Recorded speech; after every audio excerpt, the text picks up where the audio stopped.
The Roosters have built the season throughout and playing some of their best football the last 2 wins they've had.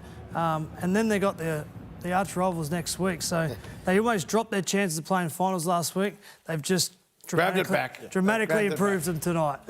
Look, we know it was an understrength Melbourne team, but those stats around how the Roosters have struggled against the Penrith Panthers and Melbourne Storm would have been on their mind. So for them to get that out of the way before finals, look, the pundits, the fans will talk of the players that were missing and highlight that. But that 40-point performance in the second half, I think that counteracts that. I think that if you're in that Roosters dressing room, because you're going to be overjoyed. You're up and about, and when those big games come around the corner, which they will, you're going to draw on this experience and say, look, we managed that performance.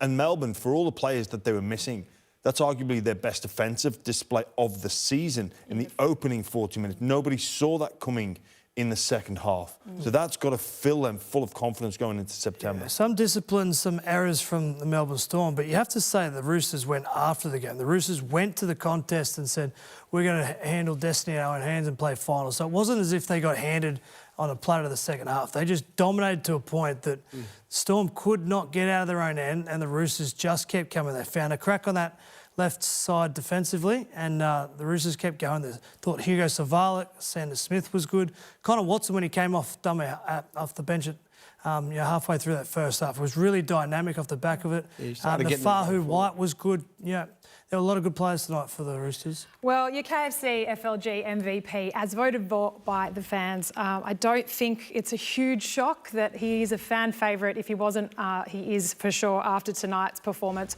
4 tries for Mark Nawaqanitawase. You can't ignore this kind of form, Kangaroos coach, can you? No, you can't. You certainly can't. He's obviously a quality player into his second season of the NRL and scoring tries. Now, a couple tonight he just had to catch and put it down, but there was a couple where he was magnificent, and the quality that he keeps producing every week. He's our leading try scorer at the moment as well in the NRL. So, a couple of these efforts were absolutely amazing, and he's highly skilled. I think we said it earlier in the season with his rugby background, the skills that he brings from the sevens and the 15 side game. It's just amazing. Winger is his best position, Cooper. You're trying to... Yeah, absolutely. Yeah. Some of the finishing there, like Grant Anderson came across, thought he had him covered, and he just put a left foot, right foot, and made Grant Anderson tackle thin air, basically.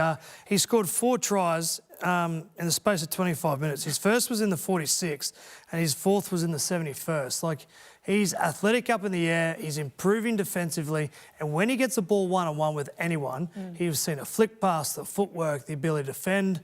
I'll tell you what, he's a good player to watch. That first try that he scored was almost out of nothing. Obviously, James Tedesco, brilliant in the build-up, but he had no right to score that try, and at 10-0, I felt that really gave the Roosters some hope, and they managed to build off that. Obviously, one going under the post to give them that 12-10 lead, but without Nawaqanitawase in the opening exchanges in that second half, I don't know if the Roosters have that level of belief.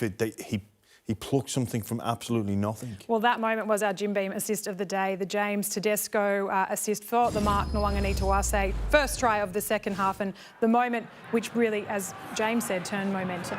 Yeah, they came out of the blocks flying, the Roosters, and they probably needed to jump up and hit the scoreboard early, and it was Mark Nawaqanitawase, 46th minute, James Tedesco swinging around strong through the hips, just flicks it out the back, and he's working in a half a metre space here, but Marky Mark gets that fend out, gets that right paw all over the ball and just slams it down. That was probably the confidence builder for them. How much does he weigh, Coops? Like maybe 105, 100? Yeah, I'm about 112, so he's about 100 kicks, mate. Yeah, he looks very strong too. I mean, he's physically obviously quite a good specimen, but also some people don't use that strength to their advantage in the gym, but he looks like he's athletic and strong, and he manoeuvres his body. How he does that to get those... The freakish plays. And last week, Trent Robinson didn't want to really talk about the moments. He came up with some brilliance, even in that loss last week. He didn't really want to give him any credit. I think after this, he'll be more than happy to sit there in the post-match presser and talk at length about his superstar win. You'd hope so, because he's earned it, he's deserved it. And just on the build-up to that try, you watch James Tedesco, he does a full 360 as he's falling to the ground. How he can orient himself to be able to flick that ball to find the target is world class. Yeah. That is so difficult to do, to be spinning and falling at the same time. Just watch this. This is so difficult to like, just take the tackle. Yeah. Like most people just concede the tackle there, but Tedesco to be able to have his awareness of where he is, where the target is, the ability of the target, that is some sensational football from the Roosters fullback. That is the best assist you're going to see. That is so good. I think there's this feeling now, you just got to get it out to Mark. Yes, there is. If I tried to do that, I'd be dizzy and knock the ball on. Like that, James is sort of talking about the ability to spatial awareness, strength to stay sort of on your feet, and then just get the ball out the back to Mark Nawaqanitawase. And Tedesco, like he's had some really good years, but I think it's easy to say this has been his best year. He's won a Dalian before. He's represented his state and his country. What he is doing for the Roosters this year, he is the Dalian favourite. He probably will win. And he just gets better. He does the hard yards at the back end of the field. He'll have 20 carries. But then down the end, he is now starting to add some real class touches and finding the right place at the right time. He's improved again this year, James, and he's a hell of a player. Yeah, he said that last week was a bit of a wake-up call and he went to work tonight. He got reward as well for all the effort with a try right at the end there. 149th career try, Kevy. It means he moves to equal with the great Greg Inglis in the all-time try scorers list. And he also spoke this week about whether he misses the green and gold jersey. He was always very proud to play for Australia and obviously captain his country once upon a time. And you know he's never going to let you down. No, certainly. And I think he missed selection last year. Or was he in this 22 maybe? But yeah, he didn't play in the final. And he's a big game player as well. We know his experience. And, you know, all season we've praised him for the work that he's been doing with these younger players. And I think we'll see, everyone will see the results of that, you know, next week. Massive game next week against South Sydney. That's one for the ages, that one. Means a lot to both teams. And then, of course, into finals for the Roosters, which he'll obviously have a major say in where they finish, how far they go into finals.